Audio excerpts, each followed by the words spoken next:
خاوتي خواتاتي مساء الخير عليكم بونسوار تو الموند اهلا وسهلا نزول في الاول والسلام عليكم مرحبا بكم في لايف d'Algérie part على بالك aujourd'hui vous êtes pratiquement normalement toutes les Algériennes et les Algériens sont heureux je suis heureux moi-même on va pas gâcher cette soirée avec des commentaires négatifs donc j'espère que à la couture vous faites une d'abord mais je tiens à vous rassurer pour commencer l'objectif du live de ce soir n'est pas de gâcher la fête ou la joie nous ne sommes pas des rabat-joie. Nous voulons justement profiter de cet événement heureux aujourd'hui. L'Algérie qui gagne la Coupe d'Arabe FIFA 2021, le deuxième tournoi majeur que l'Algérie gagne, que l'équipe nationale de football a gagné après la CAN 2019 en Égypte, la Coupe d'Afrique des Nations de 2019, la Coupe d'Arabe de 2021, l'Algérie qui brille encore une fois sur la scène internationale grâce au football, grâce aux joueurs de football, grâce à ce sport roi, grâce aux joueurs algériens, les enfants du peuple, les enfants notamment des classes populaires et des masses populaires de notre peuple, de notre chère Algérie. Marhaba bikoum ya jama'a, m'sal khir alaykoum encore une fois. Ne vous inquiétez pas ce soir, on ne va pas gâcher la joie, mais on va justement profiter de cette joie pour réfléchir sur notre pays, sur ce qu'on peut tirer, les enseignements qu'on peut tirer de cette victoire et sur ce qu'on peut construire avec cette victoire-là. Marhaba bikoum, ahlan wa sahlan. Normalement, l'image et le son. Merci de nous dire si l'image et le son. Ya jama'a. Bon. Bien sûr, je disais donc, normalement, le son et l'image, bon, ce n'est pas la CAN. La Coupe d'Afrique, la Coupe arabe 2021, le Qatar l'a organisé uniquement pour se préparer pour la Coupe du Monde de 2022 qui sera organisée entre le mois de novembre et décembre 2022. Pour la première fois d'ailleurs, depuis très longtemps, en tout cas depuis que je suis énormément le football, j'adore le football et je suis un amoureux de ce sport. Je n'ai jamais vu une Coupe du Monde qui sera organisée pendant l'été. Cette fois-ci, elle sera organisée entre la mi-novembre et la mi-décembre 2022. C'est une première. C'est la première fois que d'ailleurs, la Coupe du Monde de football sera organisée dans un pays arabe, dans un pays musulman, intégralement musulman, à 100%, pratiquement. La Coupe arabe n'a servi au Qatar juste pour préparer le grand rendez-vous de la Coupe du Monde et cette préparation a été une réussite totale. Je le dis et je le répète, a été une réussite totale. Aujourd'hui, s'il y avait un vainqueur qui est l'Algérie, le véritable gagnant, c'est le Qatar. Rien à dire. Aujourd'hui, s'il y a un vainqueur, si le vainqueur est l'Algérie, le véritable gagnant est le Qatar.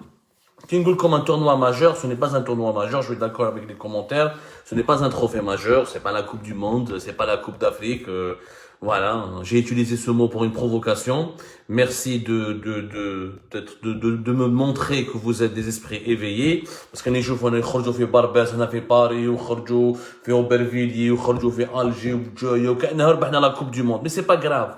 C'est un succès toute la joie collective, la joie populaire, la joie de la population, elle est, quoi qu'il arrive, elle est légitime, elle est la bienvenue et nous avons besoin de joie, notamment à la fin de cette année 2021 où nous avons connu beaucoup de catastrophes et quand nous allons faire le bilan de cette année 2021, vous allez voir que c'était vraiment pas une année facile, les feux de forêt dans Kabylie, la troisième vague de la Covid-19, des milliers de morts par-ci, par-là, la crise économique, l'appauvrissement de la population, la répression des droits de l'homme et des libertés publiques, les détenus d'opinion, l'échec du Hirak, ça a été une année catastrophique. Donc, la victoire, le trophée au niveau de la Coupe arabe au Qatar il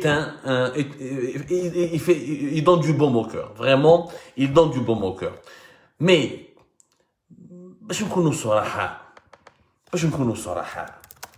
la vie, cette Coupe arabe, qu'est-ce qu'elle nous a appris? Le véritable gagnant, c'est encore le Qatar. Yani, شوفوا يا عجبة ربي les stades, comment c'était moderne. L'organisation, comment elle était impeccable. Les infrastructures, les infrastructures neuves, des réseaux de transport, comment Doha, la modernité de Doha, comment regardez juste la fête de clôture, il y a la cérémonie de clôture qui a suivi la victoire de l'équipe nationale, les jeux de lumière, les feux d'artifice, le stade, comment il est merveilleux. C'est des stades merveilleux. Le Qatar s'est offert des stades avec lesquels il peut rivaliser avec les stades des grands pays européens. Ils peuvent, les stades qui ont été construits au Qatar pour la Coupe du Monde 2022. Et je rappelle qu'il a construit 8 stades, parmi lesquels 6 stades ont été réquisitionnés pour aider la Coupe du Monde, pour aider la Coupe arabe 2021. Les 8 stades, sur les 8 qui ont été achevés pour la Coupe du Monde, 6 ont servi pour la Coupe arabe. Donc, le Qatar, ça lui a permis de tester les infrastructures pour se préparer pour le grand rendez-vous. Rien à dire. Le Qatar, 20 sur 20. Rien à dire. On a tous douté des capacités du Qatar à organiser un tel événement. Jamais la Coupe du Monde n'a été organisée par un pays aussi petit, par un pays où la population est aussi minuscule, par un pays où le football n'est pas une culture nationale, qui n'a pas de grande histoire avec le football, qui n'a pas de gloire dans le football, qui n'a pas de réalisation exceptionnelle dans le football, qui n'a pas de relation ni historique, ni exceptionnelle, ni incroyable avec le football. C'est la première fois qu'un petit pays de 2,7 millions d'habitants, même pas 3 millions d'habitants, dont la majorité sont des immigrés étrangers, et les 4 sur les 2,7 millions d'habitants qui habitent le Qatar, 80% c'est des immigrés étrangers. Il n'y a que 20% de la population du Qatar. Réellement, les Qataris, le peuple qatari lui-même ne dépasse, il est à peine de 300 000 habitants. À peine de 300 000 habitants. شوفوا comment un petit pays les زمان حتى واحد ما كان يسمع به avant le début des années 2000 شكون كان يسمع بالقطر 98 99 2001 2003 2004 2005 حتى واحد ما كان يسمع بالقطر قطر c'est plus petit que la wilaya d'Alger, c'était un coin de désert, il y avait une ou deux oasis avec le canot, ils avaient la culture de la perle, ils faisaient de la pêche, tout ça pour cultiver les perles, etc. Et c'était des vendeurs de perles avec l'Iran, etc. dans le Golfe Persique, à travers les pays de l'Asie. C'est un petit pays. Quel est le rapport, vient de me dire un internaute qui nous suit là, un lecteur d'Algérie. Le rapport, c'est que le gagnant de cette affaire, c'est le Qatar, la politique, le succès de la politique du Qatar, le succès de son modèle. Il a pu s'imposer aujourd'hui comme une puissance rayonnante sur le plan régional et continental. Un petit pays de rien du tout, qui a beaucoup moins d'atouts, qui a beaucoup moins de richesses humaines, qui a une histoire insignifiante par rapport à l'histoire de l'Algérie, qui a un passé beaucoup moins glorieux par rapport au passé de l'Algérie. Il arrive à s'imposer comme aujourd'hui une puissance, non seulement régionale au niveau du Moyen-Orient et du Proche-Orient, mais aussi au niveau international, avec une organisation exceptionnelle. Nous nous dirigeons en 2022 vers l'organisation de l'une des plus belles coupes du monde. Les stades sont magnifiques, dotés de tous les derniers bijoux de la technologie. Mais qu'est-ce un supporter algérien qui a assisté, j'ai parlé avec beaucoup de nos compatriotes qui sont à Doha, nous n'avons jamais vu des stades aussi modernes. Même les stades allemands, les stades français, les stades hollandais ou anglais ne sont pas aussi sophistiqués, aussi modernes, aussi prestigieux que les stades que le Qatar a organisés. Même l'organisation, les circuits, la gestion des supporters, les réseaux de transport, on va parler de tout ça. C'est ça la véritable réussite. La véritable réussite, c'est pas de prendre une coupe et de gagner un match. La véritable réussite, c'est d'imposer son pays parmi les plus grands. C'est de s'imposer parmi le club d'entrer dans le club des pays les plus riches et des pays les plus développés. Parce que tous les organisateurs de la Coupe du Monde ont été tous des grands pays. Ou des pays importants de l'Amérique latine, ou des grands pays de l'Europe, ou des puissances riches de l'Asie, qui est le Japon et la Corée du Sud en 2002, ou les États-Unis en 1994, ou des pays émergents comme le Mexique, le Brésil, ou l'Argentine, ou l'Uruguay. Organiser une Coupe du Monde est une marque de puissance, est une preuve que ton pays se développe, est une preuve que ton pays est en train de réussir et devenir un grand. Pour le petit Qatar, le succès est énorme. Bien sûr, trop les nas, le ghaira, شراو الرشوة وكأنه la FIFA d'être الرشوة غير على القطر. La FIFA qui est noyée dans les scandales de corruption depuis longtemps. On voit que la corruption du côté du Qatar. Les autres n'ont pas, la France, l'Allemagne, les autres pays n'ont jamais corrompu. Il n'y a que le Qatar qui corrompt. Mais عندناش يا جماعة، حنا البروبليم تاعنا ما راهوش هنا اليوم. حنا البروبليم تاعنا لازم نستعرفوا باللي la différence entre notre pays qui a une histoire millénaire, qui a une richesse humaine importante, n'a pas réussi 1% n'a pas réussi 1% de ce que le petit Qatar est en train de réussir. Et ça devrait nous inciter. Normalement, les Algériens qui voulaient le Qatar, qui يدخلوا من Doha, normalement, la nuit, ils devraient réfléchir. كيفاش هادو داروا بلاد شابة alors qu'ils sont à peine 300 000, où là, le reste de la population, c'est tous des immigrés, il y a 80% de la population, qui fait avec 300 000 bonhommes, ils ont pu créer un pays, ou là, construire un pays remarquable et un pays, qu'on le veuille ou non, qui est en train de s'imposer comme étant l'un des symboles de la modernité. Donc, تعرفوا مليح بلي لو كان نحسبوا ce que le Qatar a dépensé comme argent, والله العاد نخلعكم, l'Algérie a dépensé beaucoup plus dans des secteurs beaucoup moins importants, mais elle a récolté des résultats catastrophiques. Et je vous le Qatar, comme il a dépensé cet argent, vous allez être étonnés.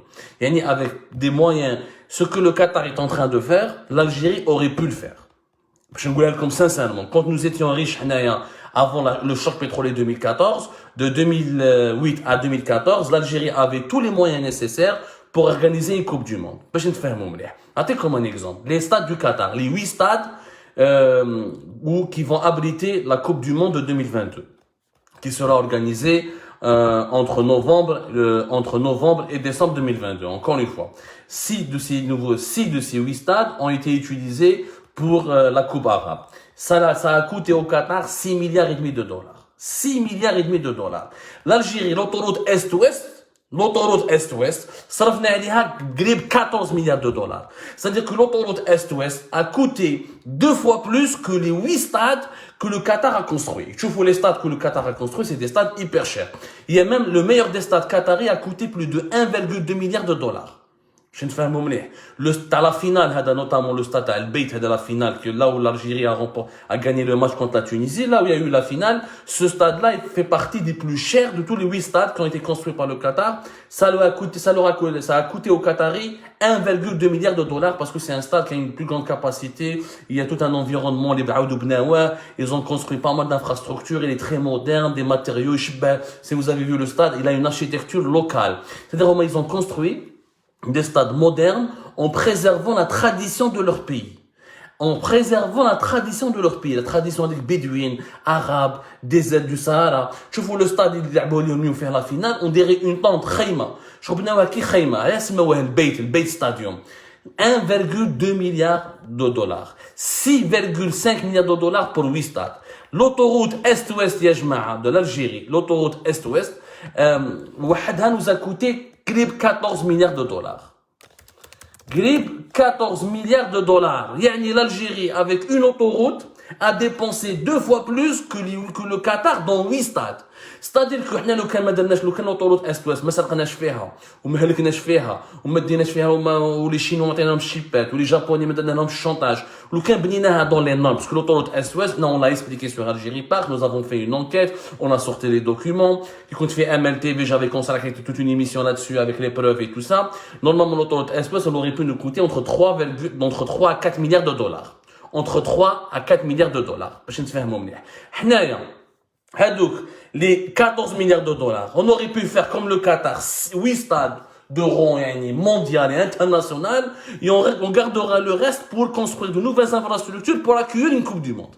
Le coût de notre autoroute Est-Ouest, ça nous a coûté plus que, ça nous a coûté l'équivalent de l'organisation d'une Coupe du Monde. Incroyable. Le Qatar, c'est vrai que le Qatar, pour organiser la Coupe du Monde, en 2022, depuis pratiquement 2010, bien avant.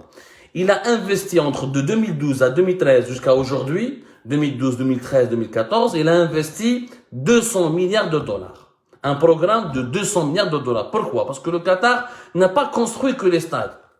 Le Qatar, comme c'était un petit pays, comme c'était un désert, il n'avait pratiquement rien, il a construit de nouvelles infrastructures. Par exemple, il a construit une nouvelle cité, une nouvelle ville, Lusail City. Il lui a consacré 45 milliards de dollars. Il a construit un nouveau réseau de transport. Le projet Qatar Integrated Rail. C'est un projet de transport ferroviaire. Il fait 4 lignes de métro, 2 réseaux ferroviaires, dont une ligne à grande vitesse pour les TGV. Ça lui a coûté 35 milliards de dollars. Il a pris 200 milliards de dollars, il a investi pour équiper le pays pour être prêt en 2022. هادو c'est pas des dépenses. Les Qataris ماهمش مهابل كي داروا هكذا parce que ça s'appelle un investissement. Pourquoi ils ont fait ça? Parce que avec la Coupe du Monde, non seulement ils vont gagner de l'argent parce qu'ils vont recevoir des touristes, etc. En plus, ils vont faire de la publicité pour leur pays où les Qataris خموا لها مليح داروا ان بروغرام سمعوا مليح لي قطري هذيك الناس اللي تخمم هادو حنا نضحكوا عليهم البدو ونتمسخروا بهم ونقولوا عليهم يعطون دراهم الارهاب ما يمدوش دراهم الارهاب هادو راهم يخموا على لافنير bien sûr que le Qatar a une politique étrangère dégueulasse dans certains conflits régionaux je suis pas en train de les défendre je suis en train de dire juste qu'il y a une intelligence une intelligibilité dans leur gestion de l'avenir de leur pays.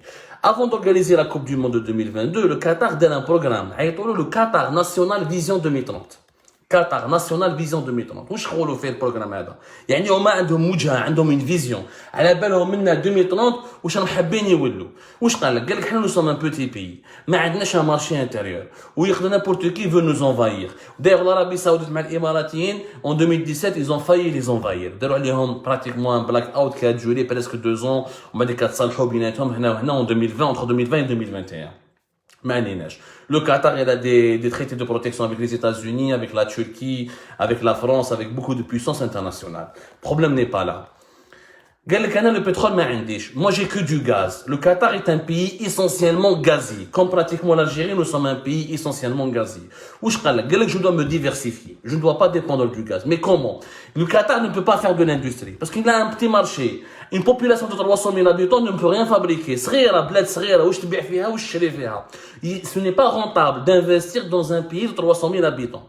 Les Algériens dont je vois dans les commentaires, ils disent ah mais c'est pour ça qu'ils ont réussi. Avoir une petite population, c'est un défaut, c'est un désavantage. Ce n'est pas un atout. Au contraire, si tu as une petite population, tu es exposé aux menaces extérieures, tu es exposé aux invasions et tu n'es pas un marché intéressant. Parce que pour développer ton pays, tu as besoin d'une consommation intérieure importante. Plus ta population consomme et dépense et travaille, plus tu produis des richesses, plus les entreprises s'enrichissent. Mais si tu es un petit pays, tu n'as pas un marché important. Tu n'as pas de main-d'œuvre. C'est pour ça que les Qataris, pour gérer leur pays, ils ont besoin de 80% des étrangers. Comme les Émiratis, c'est 90% des étrangers. Parce que, mais la main-d'œuvre, mais ce qu'on appelle le capital humain. Ils n'ont pas de capital humain. On a 45 millions d'habitants. On a la chance d'être 45 millions d'habitants. Ce n'est ni trop gros, ni trop petit. C'est suffisant pour avoir un bon marché intérieur et un capital humain pour former de la main-d'œuvre, avoir des ingénieurs, des médecins, etc. Être un petit pays, ce n'est pas un avantage, c'est un énorme défaut. هذه الاولى القطر واش قال لك انا ما نقدرش ندير الاندستري ما نقدر ندير انايا لاغريكولتور انا عايش في الصحراء ما نقدر ما واش بقالوا دو سيكتور لو توريزم اي لو سافوار قال لك نديروا une économie du savoir et le tourisme واش داروا قال لك on va accueillir la coupe du monde يجونا les étrangers يشوفوا la coupe du monde parce que c'est l'endroit le plus c'est l'une des compétitions avec les Jeux Olympiques c'est la compétition qui draine le plus de visiteurs à travers le monde كي يجوا les étrangers يشوفوا la coupe du monde يشوفوا بلاد يعجبهم يعاودوا يولوا pour faire du tourisme c'est un argument de marketing d'un autre côté le Qatar il sait qu'il n'a pas de paysage ماشي كيما الجيري قطر حنا بلادنا حنا عندنا لا ميديتيراني عندنا الصحراء اون لا كابيلي اون الجرجوره اون سيدي بن عباس اون لوغاني اون لي بلاج دو عنابه دو سكيدا اون لا كورنيش دو جيجل القطر نا ريان دو سا نا ريان ما عنده والو القطر صحراء وسخانه ولا وتهب فيك كومون بو فير دو توريزم لو Qatar dans le cadre de sa stratégie شوفوا الناس يعني ربي عطا لهم صحراء وعطا لهم الغاز حنا عطانا كلش الغاز والبترول والجبال والعباد والثلج والبحر etc. nous n'avons rien pu faire Romains ils n'ont pas de paysage. Ils peuvent pas attirer les touristes pour admirer les belles plages, pour admirer des belles montagnes, ou là pour admirer les hogares, le Janet. Nous allons encourager un tourisme d'affaires. Il y a un tourisme de shopping et on va se spécialiser dans l'organisation des événements internationaux. C'est-à-dire que le Qatar a décidé d'organiser à l'avenir toutes les compétitions sportives et les compétitions culturelles les plus importantes. Coupe du monde al handball, Coupe du monde al football, le volleyball, des concerts de musique, des rencontres culturelles. C'est en organisant des compétitions sportives et culturelles et économiques internationales que le Qatar aspire à attirer des touristes. Et quand il y a des compétitions sportives internationales, ils jouent avec les touristes ou ils s'en fi bladek. C'est ça la stratégie du Qatar. C'est pour ça que c'est une stratégie qui est intéressante. C'est pour ça que le Qatar, avec les 200 milliards de dollars qu'il a investis pour la Coupe du Monde, il va assurer une partie de son avenir. Parce que le jour où il n'aura plus de gaz, il va vivre comme Dubaï, de ce tourisme, de ce commerce international, de ce lieu, de ce carrefour d'échange entre les continents, en organisant les événements internationaux les plus importants. Les dirigeants ont des stratégies. Les pays qui ont des boussoles. Les pays qui ont des élites. عندهم نخب ماشي كيما حنايا قشبختا قاعدين يتمسخروا بالناس ما نخدموا ما والو هضره زوج وان تو تري فيفا لالجيري وان تو تري فيفا لالجيري ما تعيشكش الوان تو لا كوب داغاب اللي جبنا هذيك لا كوب ما تربح فيها حتى دور ربحنا بها 5 مليون دولار با بلوس يدخلوا لي كاس دو بي. Par contre le Qatar en organisant la Coupe du Monde il peut gagner jusqu'à 500 millions de dollars avec les touristes qui vont venir. L'Algérie a pris une coupe 5 millions de dollars, le Qatar peut engranger ou gagner des recettes jusqu'à 500 millions de dollars. Maintenant, ce que le Qatar a fait, l'Algérie aurait pu le faire. Les 200 milliards de dollars, les balaks, c'est un chiffre qui est élevé. 200 milliards de dollars, c'est à peine le programme d'un quinquennat qui a été dépensé durant les 20 dernières années. C'est-à-dire, si on prend le programme quinquennal 2014-2019, l'Algérie a dépensé 200 milliards de dollars.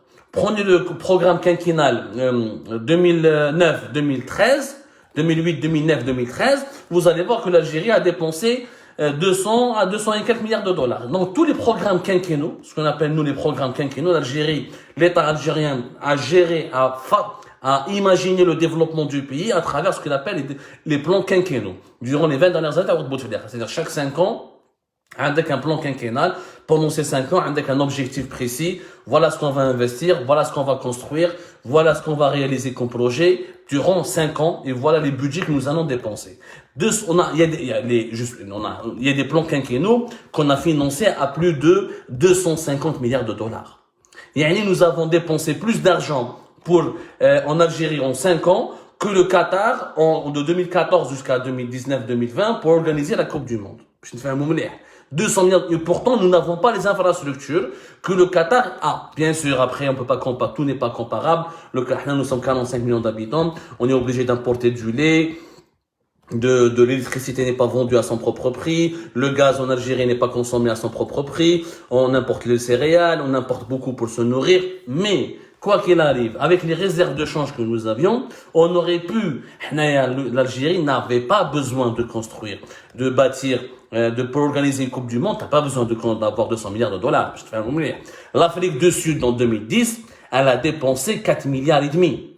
4 milliards et demi de dollars. Rien qu'avec les recettes du tourisme, elle a gagné plus de 300 millions de dollars. Après, les Sud-Africains, nous avons perdu 1,5 milliard de dollars que nous n'avons pas récupérés, mais réellement l'Afrique du Sud les a récupérés avec ce qu'on appelle le soft power.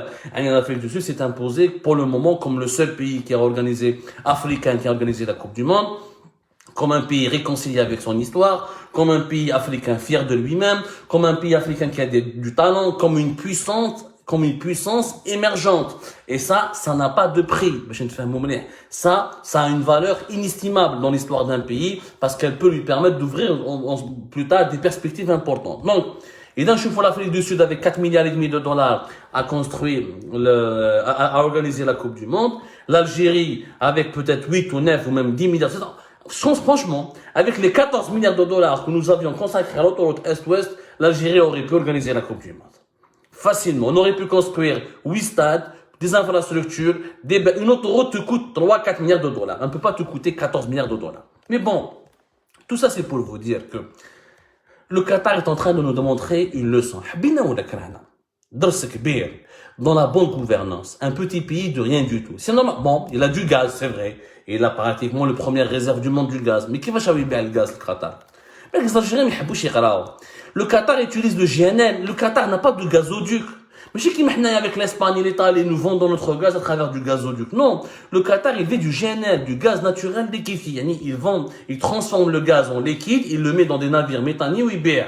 Le premier pays qui a fabriqué le GNL et qui a utilisé le GNL, c'est l'Algérie.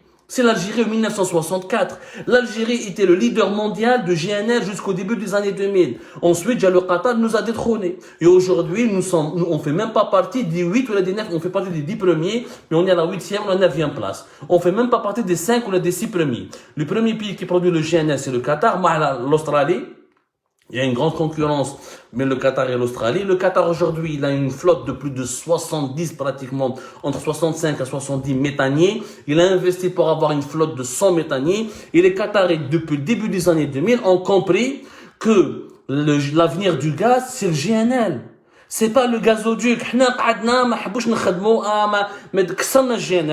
D'ailleurs, le premier complexe Kamel, qui fabrique pour la fabrication du GNL, a été démantelé. On a commencé à le démanteler en 2019. En 2019, alors qu'il était, normalement, il devrait le transformer en musée. En 64, l'Algérie a commencé à faire du GNL. En 64, le Qatar, il n'existait même pas sur le plan, il n'existait même pas ce pays, le Qatar, en 1964. Il n'existait même pas dans la mémoire collective de l'humanité.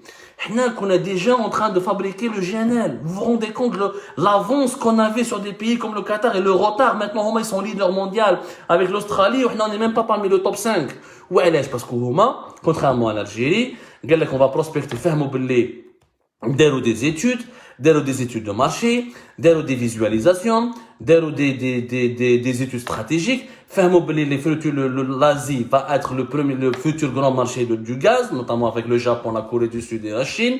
Ou tu peux pas construire un gazoduc jusqu'au Japon, jusqu'à la Chine. Ça va te coûter des dizaines, impossible, c'est techniquement impossible. Alors, ils ont misé sur les méthaniers, sur le GNL. Ils ont fait des études, ils sont entourés par les experts. L'avenir, c'est le GNL. Et jusqu'à maintenant, l'avenir du GNL sera plus important que celui des gazoducs. Ou donc, les premières études sur le gaz, des nouvelles études, le gaz va se terminer un jour ou l'autre. Ce n'est pas une richesse qui est renouvelable. Donc, le gaz qatari risque de se terminer dans 50 ans, 60 ans. Le Qatar se prépare dès maintenant à l'appel du gaz. Dès maintenant, en faisant le Qatar National Vision de 2030, en faisant un programme qui est basé sur le tourisme, les compétitions sportives internationales, l'économie du savoir. Il a investi dans des villes universitaires. Il a mis 10 milliards de dollars. Il a construit, par exemple, le Qatar Scientific and Technology Park, le parc scientifique et technologique du Qatar. Ils ont des dirigeants qui travaillent, qui bossent. C'est une dictature. ما كاينش ديمقراطيه. كاين الملك ودار فيهم مدير. وحتى واحد ما يهضر في الملك ما عنده في الامير. بصح البلاد راهي تمشي. البلاد راهي تتطور. البلاد راهم ils sont en train de gagner plusieurs batailles économiques et pour l'avenir de leur population.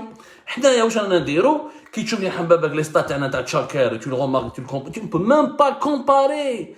Tu ne peux même pas comparer Doha Lyon, une ville propre, nickel, des gratte-ciel. On a encore du mal à entretenir les vieux bâtis, mais l'ADL, mais on n'a même pas encore construit des CTADL. La différence. Aujourd'hui, le véritable gagnant, c'est le Qatar. C'est le Qatar le véritable gagnant. Il est en train d'étonner le monde. Et on doit apprendre de ces gens-là. On doit absolument apprendre de cet exemple. Comment reproduire l'exemple qatari? C'est simple, il faut faire de la bonne gouvernance. Il faut s'entourer de gens qui sont compétents. Il faut que le dirigeant du pays, même s'il est dictateur, il doit écouter les compétences. Il doit faire confiance à des études, à des stratégies qui sont issues de la science, à des stratégies qui sont issues de la réflexion, de la critique, du bon. avec une stratégie qui est adaptée aux besoins du monde moderne. L'Algérie, notre monde, on vit de manière inadaptée par rapport aux besoins du monde moderne. Mais on a la rente, mais on a l'économie du pétrole et du gaz, alors que le monde se dirige vers l'économie décarbonisée, etc., les énergies renouvelables, l'économie du savoir, la 5G, etc. Mais on a une économie numérique, mais on a des bonnes infrastructures, mais on n'arrive pas à gérer une pelouse de football. On est en retard dans tous les secteurs. Parce que nous n'avons pas des dirigeants politiques qui travaillent, qui soient compétents, qui peuvent élaborer des stratégies clairvoyantes, avec des objectifs concrets pour les atteindre. Ils n'ont pas de feuille de route pour moderniser le pays. En différence, en conclusion, la conclusion. Remarque, le football, il n'y a qu'au football que nous gagnons. L'Algérie brille uniquement dans le football. Voilà. Parce que dans le football, c'est le seul secteur où c'est les compétences qui gèrent. عندك Belmadi في l'équipe professionnelle, عندك Bouguera في l'équipe A, deux professionnels formés en Europe, واحد لعب في Glasgow Rangers, واحد لعب في Manchester City, واحد des grandes écoles d'entraîneurs. Ils sont imprégnés par la vision, par le professionnalisme et la rigueur occidentale. Le football ما فيش النيبوتيزم. ما كاينش المعرفه، ما كاينش الرشوه، ما كاينش واحد جنرال ولا ميليس يعيط للبلماضي ولا بوغرا يقول له دخل لي هذا الجوار ماشي هذا الجوار بالتليفون.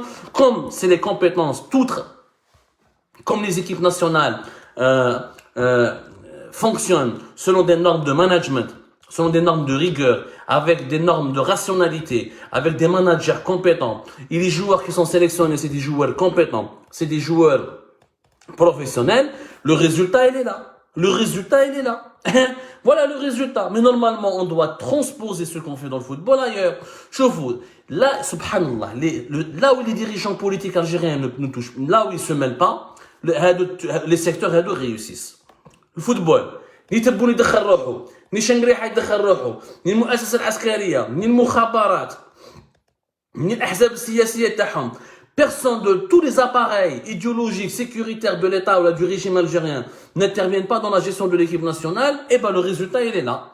Il est là, un peu des trophées, des victoires, des belles prestations, des performances extraordinaires, etc. Pourquoi? Parce que les dirigeants algériens ne décident pas dans ce secteur du football, ne décident pas au niveau de l'équipe nationale. C'est des managers sérieux, des professionnels, des gens formés, qui ont l'expérience du terrain, qui ont la connaissance du domaine, qui gèrent, qui choisissent les joueurs, qui les forment, qui leur donnent des consignes et qui leur donnent des stratégies, qui les appliquent pour que ça réussit. Et ça réussit. C'est le seul secteur où l'Algérie réussit. Pourquoi? Parce que les dirigeants incompétents, les dictateurs, les généraux, les officiers, les services secrets, ou les tebboun et son entourage, ne se mêlent pas. Qui يدخلوش هما لوحدهم نربحوا. شوفوا les autres secteurs. Là où تبون المؤسسة العسكرية ولا المخابرات ولا ما باليش الحكومة الجزائرية تدخل روحها مصيبة. Échec sur échec. Échec sur échec, il n'y a que des échecs. Pourquoi? Parce que on ne laisse pas les professionnels travailler, on ne laisse pas les gens rigoureux travailler, on ne laisse pas les managers travailler selon des méthodologies qui sont issues du professionnalisme et de leurs propres compétences. On se mêle de leurs activités, on impose le favoritisme, on impose la corruption, on impose le népotisme, le favoritisme, et ben ça réussit pas. Ou le football, gaoulet chab. Imma c'est des professionnels, جاونا من فرنسا, ils ont été formés en France, كيما إبراهيمي, كيما بوغرا, بلمادي, محرز, Ferroli, etc. Des gens qui étaient formés en France avec l'école française, les méthodes de travail françaises, la rigueur, la discipline occidentale et française. Imma c'est des fils du peuple, ils ont travaillé. Ben là, il y a des talents, des gens talentueux, des génies locaux qui ont travaillé, ou ils se sont exportés qui Slimani, ou là ils ont été pris en charge par des managers professionnels et sérieux, qui Belmadi ou la Bouguera. C'est pour ça que ça réussit. Voilà, parce qu'il n'y a pas de politique algérienne. La touche algérienne du régime, la touche du régime algérien, ma tchoufèche. L'eau à notre secteur, c'est faire la touche du régime algérien, rien ne marchera, ça va échouer, tracena parmi les derniers. Là où le régime algérien ne s'implique pas, n'impose pas sa touche, et n'impose pas ses méthodes de gestion, l'Algérie réussit, elle est toujours parmi les premiers. La conclusion, elle est claire. La conclusion, elle est claire. L'Algérie aujourd'hui a été le vainqueur, mais elle n'est pas la gagnante. Le gagnant, c'est le Qatar. L'Algérie aujourd'hui a gagné un trophée, mais elle devrait se remettre en cause et réfléchir pour gagner un modèle économique, pour gagner un modèle de développement, pour s'inspirer du Qatar et réussir à soulever les défis de l'avenir.